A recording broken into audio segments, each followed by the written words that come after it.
Hi,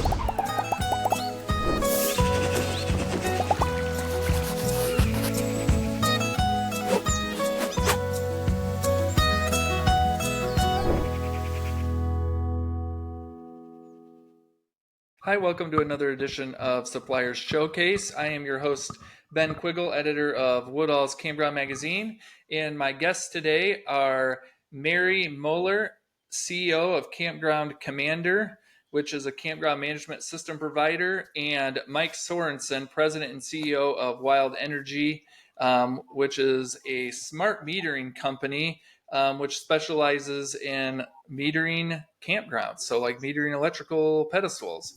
I know Mary and Mike pretty well. You know, we run into each other at conferences, and I know they're on here together because they're going to be talking a little bit about some of the new partnership that they have going on. I guess the first question before we get into the details of kind of that technology integration, I guess we wanted to kind of tackle some of the primary challenges that campgrounds are facing. So I guess Mike and Mary, you can fight, to talk, I guess, over what challenges they face.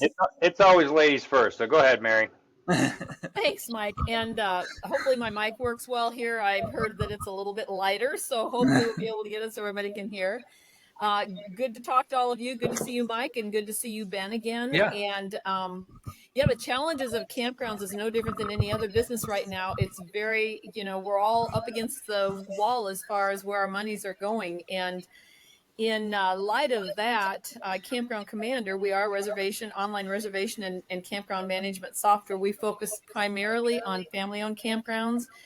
We have a number of city campgrounds on our software, but primarily family-owned campgrounds. And family businesses, as we all know, really take the hit much quicker than corporate business. So in visiting with our customers, our campground customers over the past year or so, one of the things that I think campgrounds, and Mike will talk to this even more so, is that our campgrounds and that family-owned campgrounds oftentimes are not really keeping track of the amount of electricity that's being used. And so that's when Mike and I came together. Campground Commander and Wild Energy have partnered now so that any campground that really wants to make sure that they're not losing money due to electrical bills can now have the systems coordinated so that they can actually, through Campground Commander and Wild Energy, can actually measure the electricity now and invoice their customers for it. So, Mike, I'll let you take it from here just a little bit and explain a little bit more about what you guys do. Yeah, I was going to jump it back to Ben's question. It's interesting. When we got started, our initial customers were smaller, privately owned campgrounds because, as Mary pointed out, they see the effects of energy rate increases and expenses hit them much quicker than the big ones. When we work with big multi-property corporate enterprises, they could be losing $500,000 and not even know it. But you take a small family-run campground or something smaller, and they lose $5,000. It's a big deal. So, people ask us, well, how small are some of your customers? And we're down to like 10 to 20 sites. I mean, because it matters. Recovering expenses matters to everybody, and it improves your NOI and makes you just more operationally efficiently. So, Ben, I would say that the smaller campgrounds and the individual operators have their finger on the pennies pretty well, much quicker. Mike, I'm sorry. Go ahead. Well, I was going to say, Mike, to that, it's kind of interesting because a lot of times smaller campgrounds will look at the price and the cost, because it is going to cost something if a campground decides to start measuring the electricity that their customers use. But what I think really needs to be looked at is what is the savings over the time.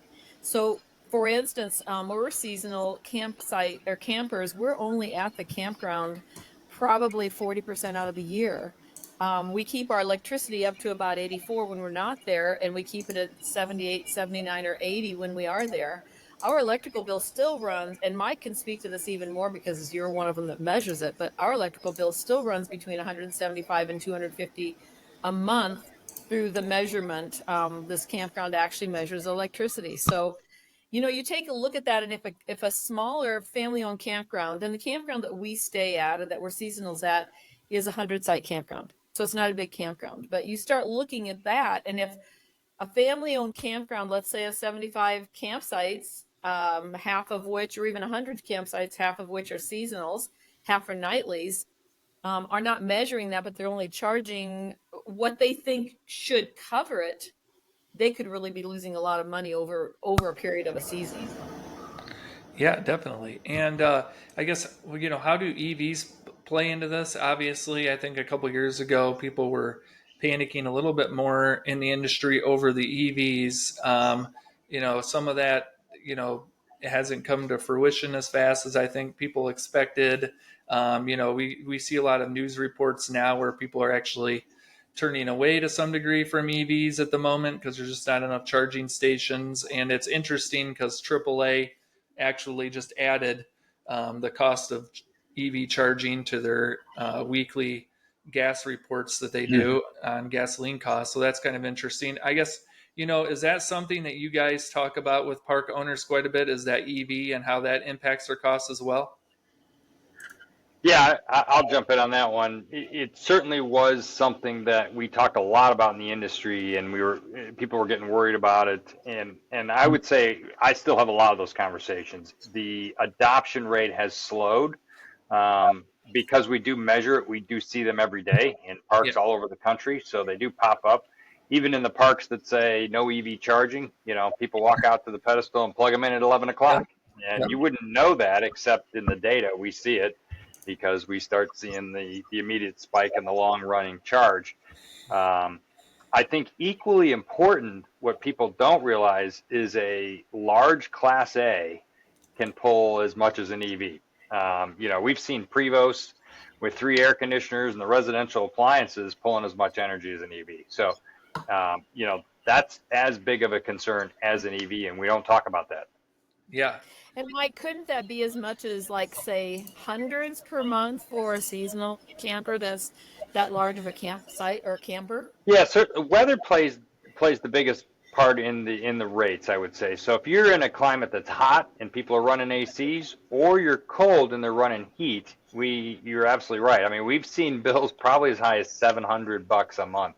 You get down in the South, in Texas, Alabama, Florida, and they're running 3 air conditioners nonstop. It's $700-800 in power alone.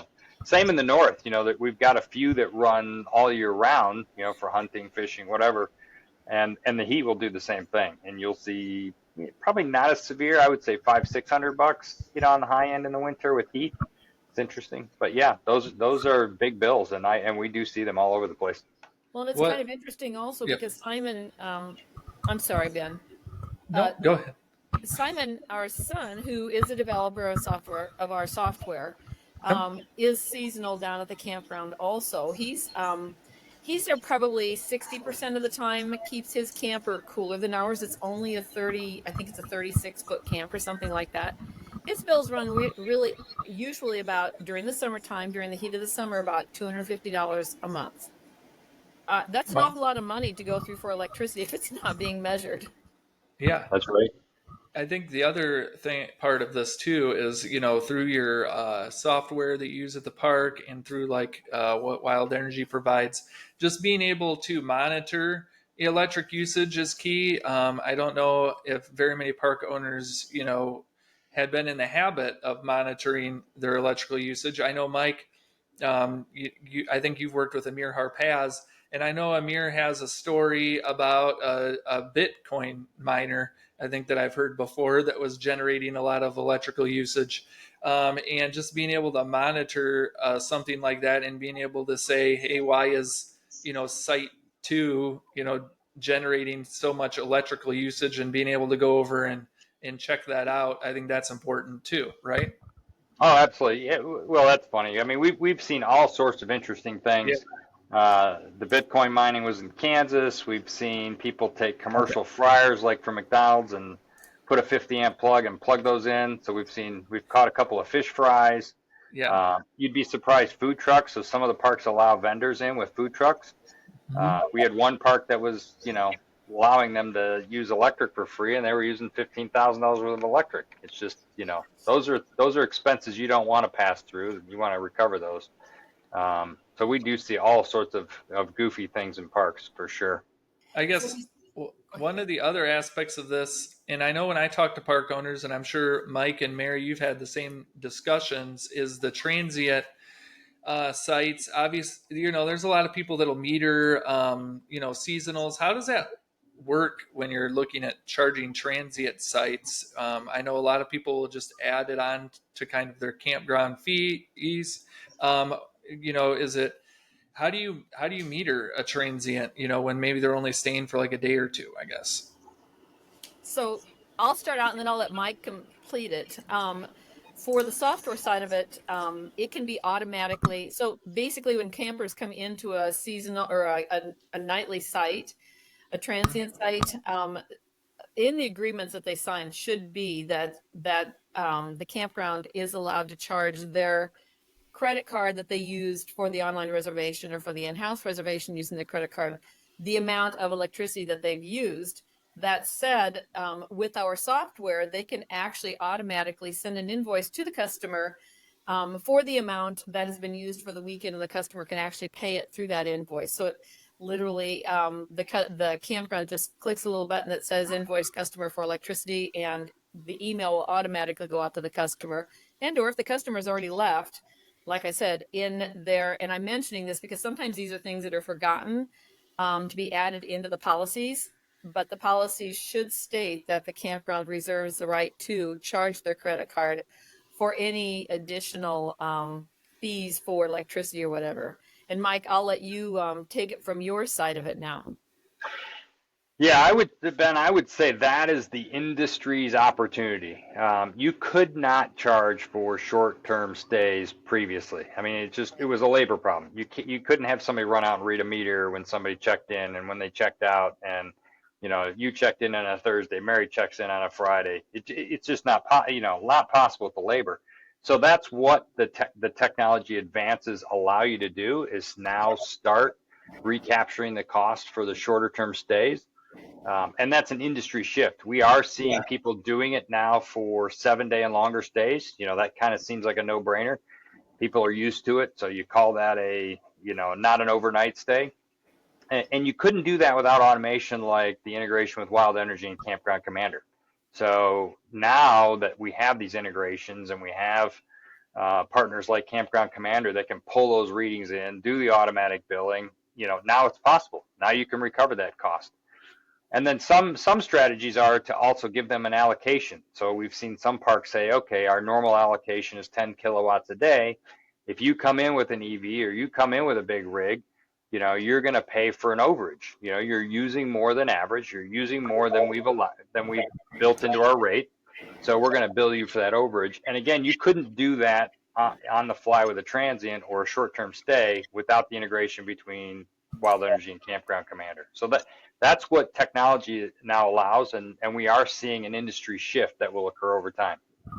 Do people, expect, is that a learning curve for campers, I guess, as far as expecting that kind of thing when they get to the campground, I guess? Is that on the park probably to communicate that as well?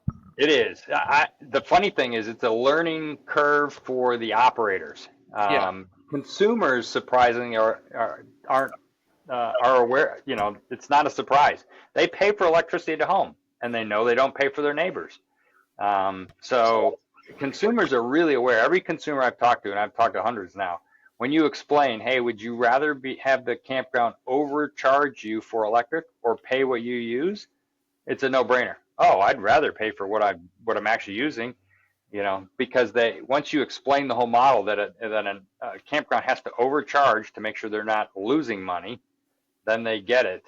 And they don't want to pay for their neighbors. So if somebody does have a big rig or an EV, they don't want to pay for that. Pretty simple consumer conversation. It's the operator that's afraid to rock the boat. Well, and Mike and Ben, I would like to address that as with family-owned campgrounds too, because a lot of times family-owned campgrounds are now bringing in and allowing seasonal sites to be rented. And one of the concerns they have is, well, we have these people that have been coming year after year after year. they're going to be really unhappy about this. But Mike, you address this very well. If these same campers are at home, they're going to have to pay for their electricity. If they have a phone, they're going to have to pay for their phone.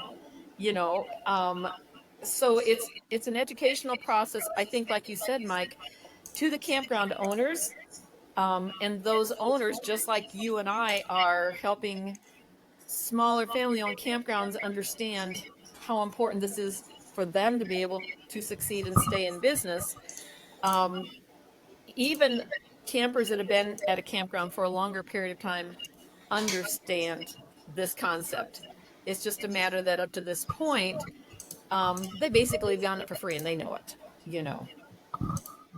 Yeah, I think that's some of the issues. When we read the Facebook forums and stuff, is, the industry for a long time did just kind of hand it out, and there is going to be an adjustment phase. But I think people kind of understand that costs are going up, and I mean, on the electrical side, it's going up quite a bit. So I guess what is what does this partnership Campground Commander and Wild Energy have together? I guess what does this mean for park owners? What kind of capabilities are they going to be able to have if they use Campground Commander as when it comes to metering sites, I guess? Mike, I'll let you take this first and then I can finish up instead. Go on. Yeah, I mean, you guys are doing all the hard work, so I'll tee it up for you. But our metering is real time, so that is one of the advantages, is that we know at 11:37 what that meter said, and so that data is available to Campground Commander. They just ask us, hey, at this time, what did the meters say? And that just passes seamlessly right through to Campground Commander. The bigger lift is what Simon's doing in changing the user interface and allowing that that whole process to work. Right, and just so our customers, so campgrounds know, adding a feature like this to software is not an easy feat. And it's not a cheap feat. We've had to hire 3 or 4 new developers, each doing their own thing, to be able to bring this into the software. That said, the goal for the campgrounds is to be able to, as Mike said, be able to measure in real time what the electricity is that is actually being used. So on our part, now that all of the backside development that Simon and his team have done has been completed, to the campground, it's basically seamless. They can go in any time of the day and see in real time how much electricity is being used or has been used by that camper. And they can invoice them at any time automatically just by the click of a button. So for the campground, this will be seamless. It'll seem like it took nothing to get it available or to make it available. Right. But a lot of times, Mike, what I see with and Ben, what I hear from family-owned campgrounds is, well, you've already got it made. Why do we have to pay for it? It's already there, so why should we have to pay for it? And I would send that back to a campground that would ask that. The campsites have already been built. You've already got the electricity already, and why do you have to pay for it? Why do you have to charge people to stay there in your campground? So it does cost a lot to get this stuff put into place so that it makes it easy for campgrounds to be able to utilize it. Yeah, that was well said, Mary. Software is, we make investments. Mary knows this, but we'll spend hundreds of thousands of dollars on software development, and new features and new technologies, and keeping things current. And it takes us years to recover that investment as well. Yeah, and I think, Mike, I think it's really important for listeners and people that are watching this video to understand that, at least with Campground Commander, I'm not talking about Wild Energy, but with Campground Commander, we are family owned. We are not corporate. We don't have a big chunk of money behind us, just like family owned campgrounds oftentimes don't have a big chunk of money behind them. So anything that is done to improve our software and to make it easier for our campers or for campgrounds to use, is, we are just like everybody else that's in a family-owned business. We have our overhead that we have to make ends meet also. So, and I'm only saying that I'm saying that just because we are a part of who we have on our software too. So, I mean, basically, once a park owner, if they install the Wild Energy meters, if they get everything going, this is pretty fluid then. There's really not any work for them to do. It should be pretty automatic as far as billing and what they have set up, I guess. Correct? It is super simple. I mean, I was working with two customers over the weekend, and they're like, "Okay, we're putting the receiver in. Okay, we put the meters in." I'm like, "Okay, now you see it." I mean, it's super simple. They're kind of shocked how quick. And then when it comes to the integration, we literally pass a key to Campground Commander. They put it in and turn it on. We make it Yeah. very seamless to our customers for sure. Hey, Mike, how does that work? Can you explain just a little bit more about what the customers are going to need and what they will have to do to get this integrated? Because basically, like you said, once your system is up, it's just you hand us the key and we turn it on. So what does it entail on your end? On our end, it is electric meter or a water meter. We haven't talked about water, but we can do any type of utility. Once they get that meter placed or on their pedestal, it starts transmitting the data instantly. And we have a receiver, just like a Wi-Fi, you think of a Wi-Fi access point that covers a great distance of the campground. It picks up meters all over the place and starts sending the data instantly. And then to your point, Mary, the minute Campground Commander calls us and says, "Hey, what does Site 11 says?" we return it right away. Very simple. We work every day to try to make it simple, and it's pretty darn simple at this point. Well, the thing is, we all know how busy these campgrounds are, so it's like they don't have a lot of time to do extra stuff. No, that's a great point. We did a 250 site campground in 2 days. Is there an app or anything where the customer can actually keep track of how much electricity they're using, or is that still in development, I guess? No, that's been available for a while now. Okay. The minute we started getting those calls saying, "Hey, what did our meter say last month on this day?" we made that a web-based portal, and it helps. You want to make the data transparent, so that there's no mistrust. But the consumer can go right online, see their meter, track it. We give them daily summaries so that they're not surprised about their bill coming up. So that's and I think Ben, App My Community also, that mobile app. If the park is using that mobile app from App My Community, you can see right in that app the utility usage as well. Yeah, Joel from App My Community, he's a smart one, I guess. He is a smart one. That's right. Just like Mary. And well, you, Mike, you're smart too. I guess what's the overall goal? I guess with the whole system, what kind of benefits are the owners going to get out of this? I would imagine it's peace of mind, helping cover energy costs, that kind of stuff. So, well, I think